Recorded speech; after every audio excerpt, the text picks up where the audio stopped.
Hello friends, welcome to Aile classes, the school of competitive exams. ಇವತ್ತಿನ ದಿನಾಂಕ 17 December 2021. ಇವತ್ತಿನ current affairs ಟಾಪಿಕ್ಗಳನ್ನು discuss ಮಾಡೋಣ. ಆರ್ಟಿಕಲ್ ಡಿಸ್ಕಷನ್ ಮಾಡೋದಕ್ಕಿಂತ ಮುಂಚೆ ಐಲೆ ಈವ್ನಿಂಗ್ ಕ್ಲಾಸಸ್ ಬಗ್ಗೆ ಸ್ವಲ್ಪ ಇನ್ಫಾರ್ಮೇಶನ್. ಇದೇ ತಿಂಗಳ 20ನೇ ತಾರೀಕಿಂದ ಈವ್ನಿಂಗ್ ಕ್ಲಾಸಸ್ಗಳು ಸ್ಟಾರ್ಟ್ ಆಗ್ತಾ ಇದ್ದಾವೆ. ಈ ಕ್ಲಾಸಸ್ಗಳ ಟೈಮಿಂಗ್ ಏನಿದೆ ಸಂಜೆ 6 ಗಂಟೆಯಿಂದ 8 ಗಂಟೆವರೆಗೆ ಇರುತ್ತೆ. ಮತ್ತೆ ಕೋರ್ಸ್ ಫೀಸ್ ಅಂದ್ರೆ 3999. ಹೆಚ್ಚಿನ ಮಾಹಿತಿಗಾಗಿ ಈ ಕಾಂಟ್ಯಾಕ್ಟ್ ನಂಬರ್ ಅನ್ನ ಕಾಂಟ್ಯಾಕ್ಟ್ ಮಾಡಬಹುದು, ಅಥವಾ you can visit our office at Gattu square, Saptapur 8th cross, Dharwad. ಇನ್ನು ನಮ್ಮ PSI paper 2 test series start ಆಗಿದೆ. ಈ ಒಂದು ಆಫೀಸ್ಗೆ ಭೇಟಿ ನೀಡಿ ರಿಜಿಸ್ಟರ್ ಮಾಡಿಕೊಂಡು ಈ ಟೆಸ್ಟ್ ಸಿರೀಸ್ ಅನ್ನ ಜಾಯಿನ್ ಆಗಿ ಟೆಸ್ಟ್ ಗಳನ್ನ ಕೊಡಬಹುದು. ನಮ್ಮ ಇವತ್ತಿನ ಮೊದಲನೇ article, rising minimum age of marriage for woman.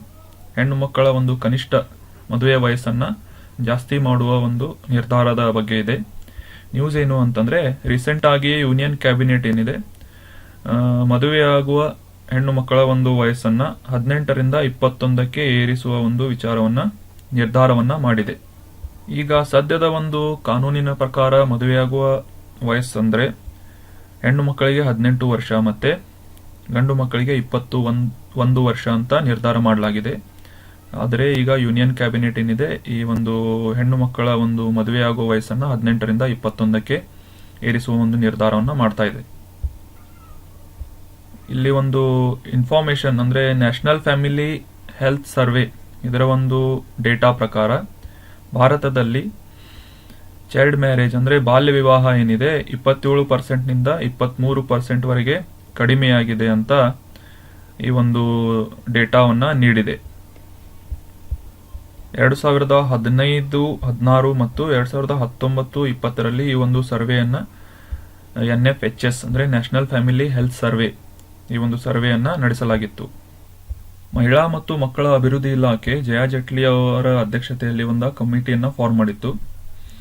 ಇದರ ಮುಖ್ಯ ಉದ್ದೇಶ ಏನಂತಂದ್ರೆ, ಹೆಣ್ಣು ಮಕ್ಕಳ ಒಂದು ಮದುವೆಯ ವಯಸ್ಸು ಮತ್ತೆ ಅವರ ಎದುರಿಸುವ ಸಮಸ್ಯೆಗಳಾದ ಪೋಷಣೆಯ ಸಮಸ್ಯೆ ಆಗಿರ್ಬೋದು, ಅಥವಾ ರಕ್ತಹೀನತೆ, IMR ಅಂದ್ರೆ ಶಿಶುವಿನ ಮರಣ ಪ್ರಮಾಣ ಮತ್ತೆ ತಾಯಿಯ ಮರಣ ಪ್ರಮಾಣ, ಇಂತಹ ಸಾಮಾಜಿಕ ಒಂದು ಸಮಸ್ಯೆಗಳನ್ನ ಇವುಗಳ ಜೊತೆಗೆ ಯಾವುದಾದ್ರೂ ಸಂಬಂಧ ಇರುವುದೆಂದು ಅರ್ಥ ಮಾಡಿಕೊಳ್ಳಲು ಈ ಒಂದು ಕಮಿಟಿಯನ್ನ ಫಾರ್ಮ್ ಮಾಡಲಾಗಿತ್ತು. And the committee was to look at the feasibility of increasing the age of marriage and its implication on women and child health, as well as how to increase access to education for women. ಹಾಗೆ ಈ ಹೆಣ್ಣು ಮಕ್ಕಳಿಗೆ ಒಂದು ಶಿಕ್ಷಣದ ಅವಕಾಶಗಳನ್ನು ಒದಗಿಸುವುದು ಕೂಡ ಆಗಿತ್ತು. ಈ ಜಯಾ ಜೆಟ್ಲಿ ಅವರ ಒಂದು ಕಮಿಟಿಯ ರೆಕಮೆಂಡೇಶನ್ ಅಂದ್ರೆ ಶಿಫಾರಸುಗಳ ಪ್ರಕಾರ the age of marriage to be increased ಅಂದ್ರೆ ಈ ಒಂದು ವರದಿಯ ಪ್ರಕಾರ ಹೆಣ್ಣು ಮಕ್ಕಳ ಒಂದು ವಯಸ್ಸನ್ನ ಜಾಸ್ತಿ ಮಾಡಬೇಕು ಅಂತ, 21 ವರ್ಷಗಳಿಗೆ ವಯಸ್ಸನ್ನ ಜಾಸ್ತಿ ಮಾಡಬೇಕು ಅಂತ ರೆಕಮೆಂಡ್ ಮಾಡಿತ್ತು.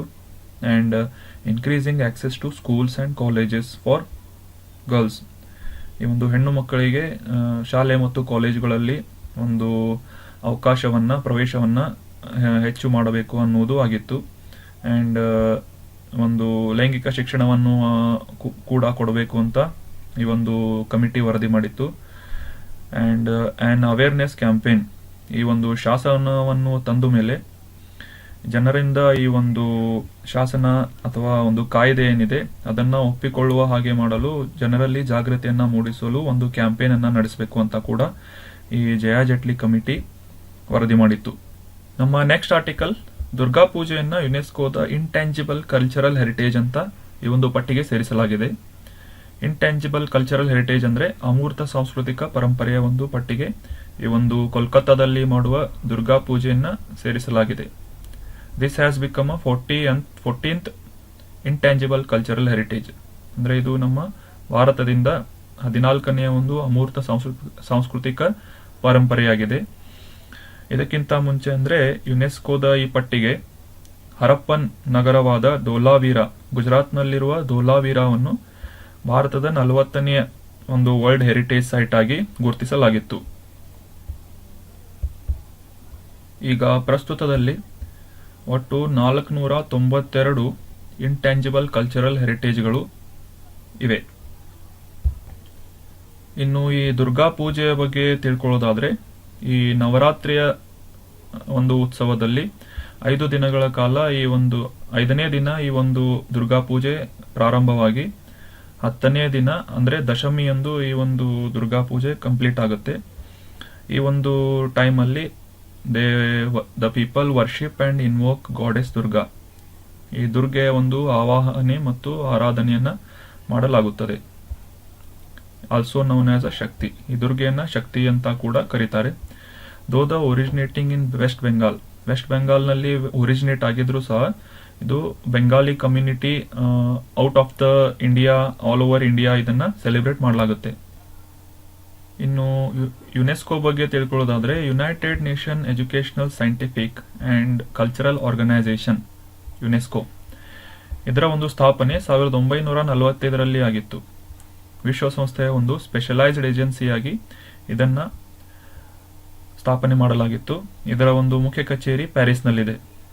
It works for achieving peace and security. ಅಂದ್ರೆ ಶಾಂತಿ ಮತ್ತು ಭದ್ರತೆಯ ಒಂದು ಸಾಧನೆಗಾಗಿ ಇದು ಕೆಲಸ ಮಾಡುತ್ತೆ.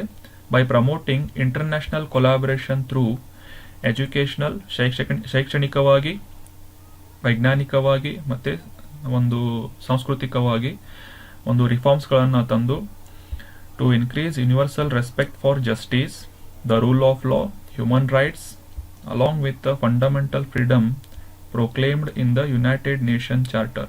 ಯುನೈಟೆಡ್ ನೇಷನ್ ಚಾರ್ಟರ್ನಲ್ಲಿ ಪ್ರೊಕ್ಲೇಮ್ ಮಾಡಿರುವಂಥ ಈ ಒಂದು ಮೌಲ್ಯಗಳನ್ನು ರಕ್ಷಿಸುವುದು ಇದರ ಮುಖ್ಯ ಉದ್ದೇಶ ಆಗಿದೆ. It has a 195 member States. ಒಂದು 195 ಒಂದು ಸದಸ್ಯರನ್ನ ಈ ಒಂದು ಯುನೆಸ್ಕೋ ಹೊಂದಿದೆ. and 10 associate members. India is a founding member of this organization. In 2019, USA and Israel formally left UNESCO.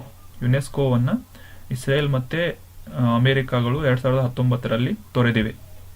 ಈ ದುರ್ಗಾ ಪೂಜೆ ಏನಿದೆ 14ನೇ ಒಂದು ಹೆರಿಟೇಜ್ ಆಗಿದ್ದು, ಇದನ್ನು ಹೊರತುಪಡಿಸಿ ಭಾರತದ ಈ ಪಟ್ಟಿಯಲ್ಲಿ ಮೊದಲನೆಯದು ಟ್ರೆಡಿಷನ್ ಆಫ್ ವೇದಿಕ್ ಚಾಂಟಿಂಗ್. ವೇದಗಳ ಒಂದು ಚಾಂಟಿಂಗ್ ಏನಿದೆ, ಪಠಣೆ ಏನಿದೆ, ಇದನ್ನ 2008ರಲ್ಲಿ ಈ ಲಿಸ್ಟ್ಗೆ ಆ್ಯಡ್ ಮಾಡಲಾಯಿತು.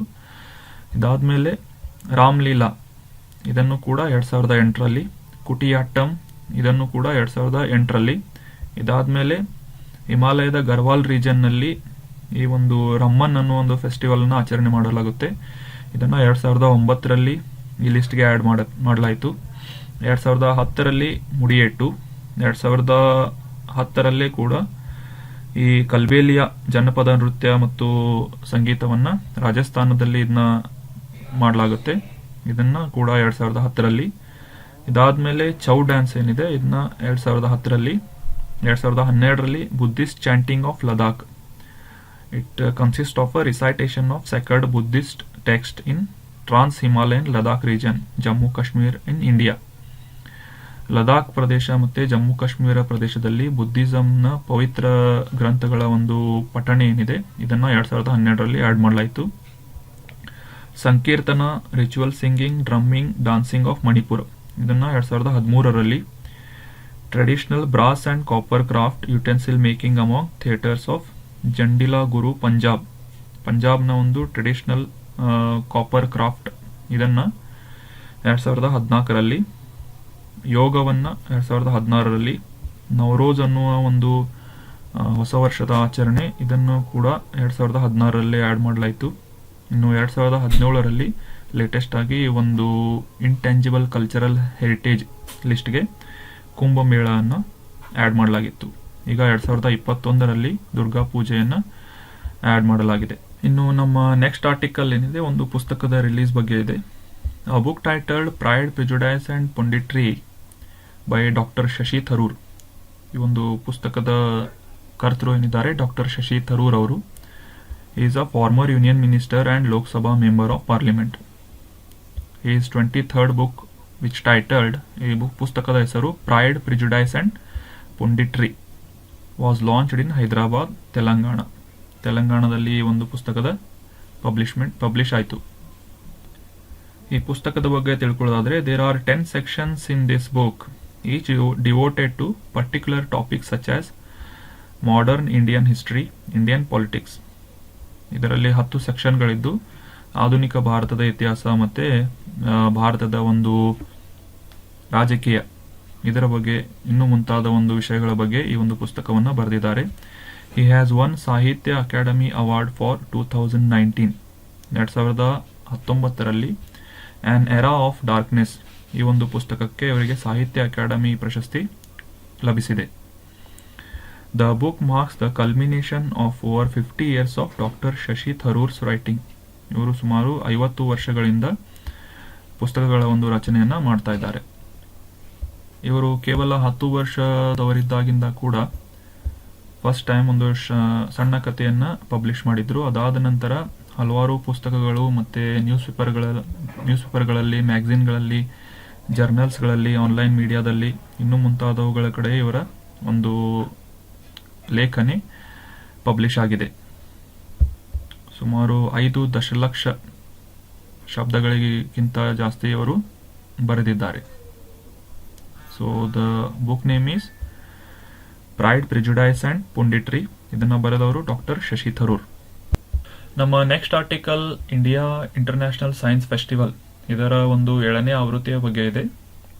Union minister of state science and technology doctor Jitendra Singh ಇವರು ಗೋವಾದ ಪಣಜಿಯಲ್ಲಿ ಇಂಡಿಯಾ ಇಂಟರ್ನ್ಯಾಷನಲ್ ಸೈನ್ಸ್ ಫೆಸ್ಟಿವಲ್ ಅನ್ನ ಇನಾಗ್ರೇಟ್ ಮಾಡಿದ್ದಾರೆ. ಇದು ನ್ಯೂಸ್ ಆಗಿದೆ. ಈ ವರ್ಷದ ಈ ಒಂದು ಸೈನ್ಸ್ ಫೆಸ್ಟಿವಲ್ ನ ಥೀಮ್ ಅಂತಂದ್ರೆ Azadi ka Amrit Mahotsav, celebrating creativity, science, technology and innovation for prosperous India. ಇದು ಈ ಒಂದು 4 ದಿನಗಳ ಕಾಲ ನಡೆಯುವಂತ ಸೈನ್ಸ್ ಫೆಸ್ಟಿವಲ್ ನ 7ನೇ ಆವೃತ್ತಿಯ ಒಂದು ಥೀಮ್ ಆಗಿದೆ. ಇದನ್ನ ಫಸ್ಟ್ ಟೈಮ್ ಈ ಸೈನ್ಸ್ ಫೆಸ್ಟಿವಲ್ ನ 2015ರಲ್ಲಿ IIT ದೆಹಲಿಯಲ್ಲಿ ಏರ್ಪಡಿಸಲಾಗಿತ್ತು. ಇನ್ನು ಈ ಸೈನ್ಸ್ ಫೆಸ್ಟಿವಲ್ ನ ಮುಖ್ಯ ಉದ್ದೇಶ ಏನು ಅಂತಂದ್ರೆ ಜನಗಳಿಗೆ ಕೈಗೆಟಕುವ ರೀತಿಯಲ್ಲಿ ಈ ಅನ್ವೇಷಣೆಗಳಾಗಿರ್ಬೋದು ಅಥವಾ ತಂತ್ರಜ್ಞಾನಗಳನ್ನ ಅಭಿವೃದ್ಧಿಪಡಿಸುವುದು ಈ ಒಂದು ಸೈನ್ಸ್ ಫೆಸ್ಟಿವಲ್ ನ ಮುಖ್ಯ ಉದ್ದೇಶ ಆಗಿದೆ. ಇನ್ನು ನಮ್ಮ next article international tea day, ಇದರ ಬಗ್ಗೆ ಇದೆ. ನ್ಯೂಸ್ ಏನು ಅಂತಂದ್ರೆ international tea day is observed every year on December 15 in countries like Bangladesh, Sri Lanka, Nepal, Vietnam, Indonesia, Kenya, Malawi, Malaysia, Uganda, India and Tanzania. ಈ ಒಂದು ದೇಶಗಳಲ್ಲಿ 15 ಡಿಸೆಂಬರ್ಗೆ ಇಂಟರ್ನ್ಯಾಷನಲ್ ಟೀ ಡೇ ಅಂತ ಆಚರಣೆ ಮಾಡಲಾಗುತ್ತದೆ. ಇನ್ನು ಇಂಟರ್ನ್ಯಾಷನಲ್ ಟೀ ಡೇ ಬಗ್ಗೆ ನೋಡೋದಾದ್ರೆ, ಟೀ ಬಗ್ಗೆ ಹೇಳಬೇಕು ಅಂತಂದ್ರೆ it is the second most used drink in the world laughter water. ನೀರನ್ನ ಬಿಟ್ರೆ ನೆಕ್ಸ್ಟ್ ಡ್ರಿಂಕ್ ಜಾಸ್ತಿ ಯೂಸ್ ಮಾಡೋದು ಅಂತಂದ್ರೆ ಟೀ ಆಗಿದೆ. China is currently the largest exporter of tea. ಈ ಚಹಾದ ಒಂದು ಲಾರ್ಜೆಸ್ಟ್ ಎಕ್ಸ್ಪೋರ್ಟರ್ ಅಂತಂದ್ರೆ ಕರೆಂಟ್ಲಿ ಪ್ರಸ್ತುತದಲ್ಲಿ ಚೈನಾ ಅತಿ ಹೆಚ್ಚು ಈ ಒಂದು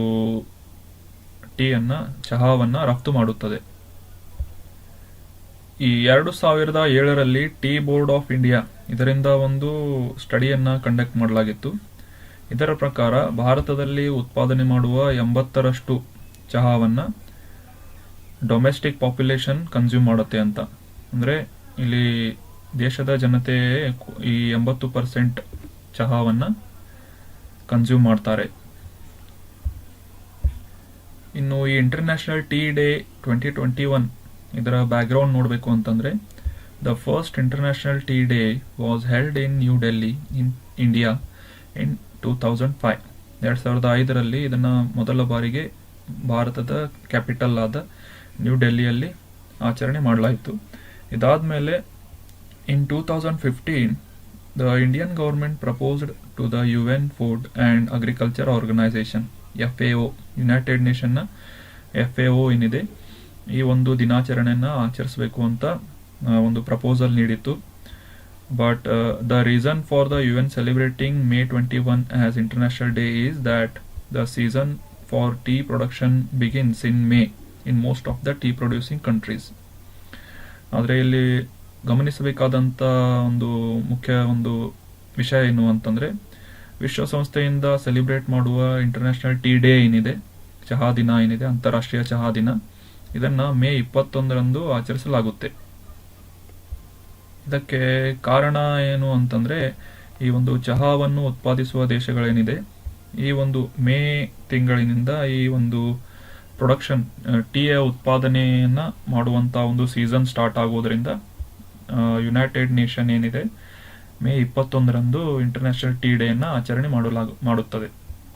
ಆದರೆ ಭಾರತ ಮತ್ತು ಈ ಒಂದು ಮೇಲೆ ತಿಳಿಸಿದ ದೇಶಗಳೇನಿದ್ದಾವೆ ಡಿಸೆಂಬರ್ 15ರಂದು ಇಂಟರ್ನ್ಯಾಷನಲ್ ಟೀ ಡೇಯನ್ನು ಆಚರಿಸುತ್ತವೆ.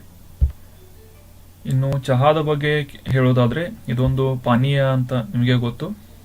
ಇದನ್ನು ಕ್ಯಾಮೆಲಿಯಾ ಸಿನೆನ್ಸಿಸ್ ಎನ್ನುವ ಒಂದು ಸಸ್ಯದಿಂದ ಉತ್ಪಾದನೆ ಮಾಡುತ್ತಾರೆ. Tea is the world's most consumed drink after water. ನೀರಾದ್ಮೇಲೆ ಇದೇ ಅತಿ ಹೆಚ್ಚು ಒಂದು ಸೇವನೆ ಮಾಡುವಂಥ ಒಂದು ಪಾನೀಯವಾಗಿದೆ.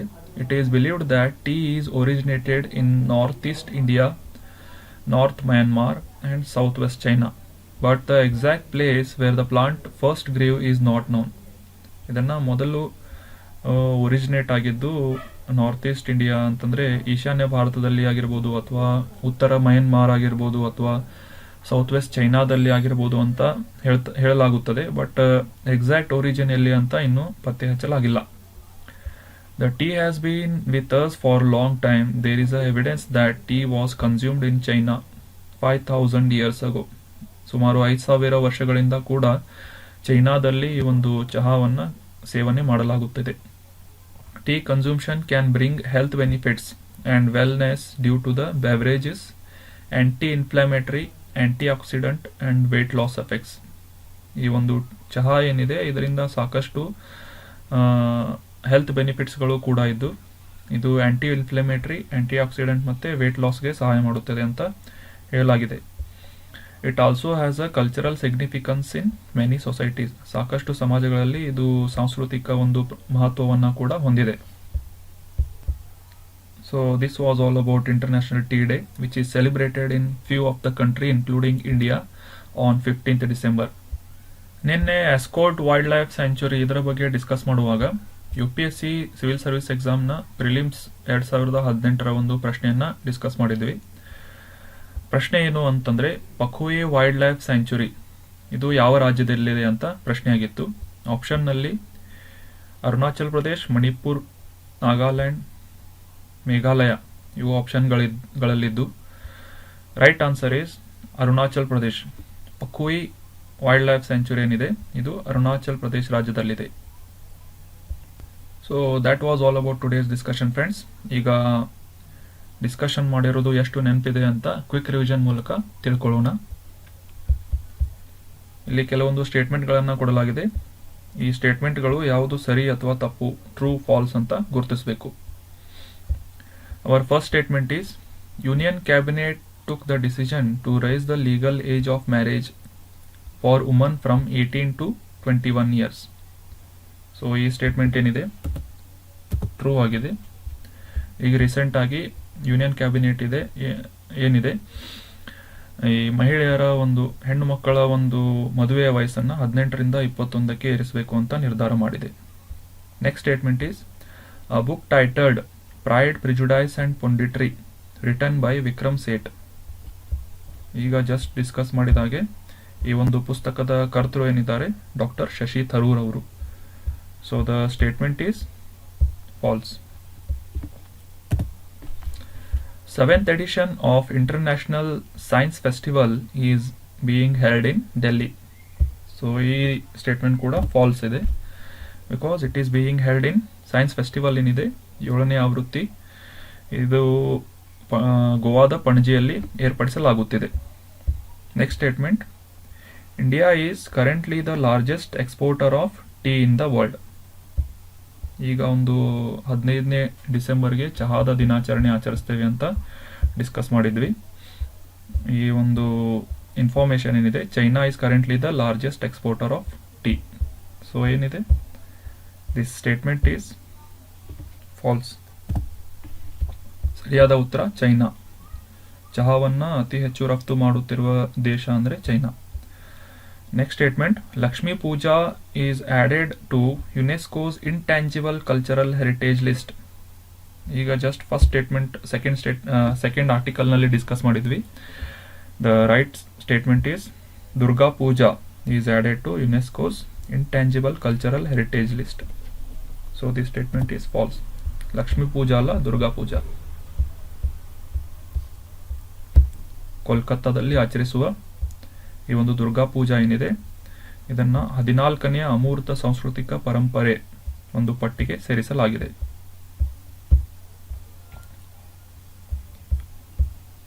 So this was all about today's discussions friends. ಈ ಒಂದು ಡಿಸ್ಕಷನ್ನ PDF ಏನಿದೆ ನಮ್ಮ ಟೆಲಿಗ್ರಾಮ್ ಚಾನಲ್ನಲ್ಲಿ ಅವೈಲೇಬಲ್ ಇರುತ್ತೆ. Please download and revise. Thank you so much.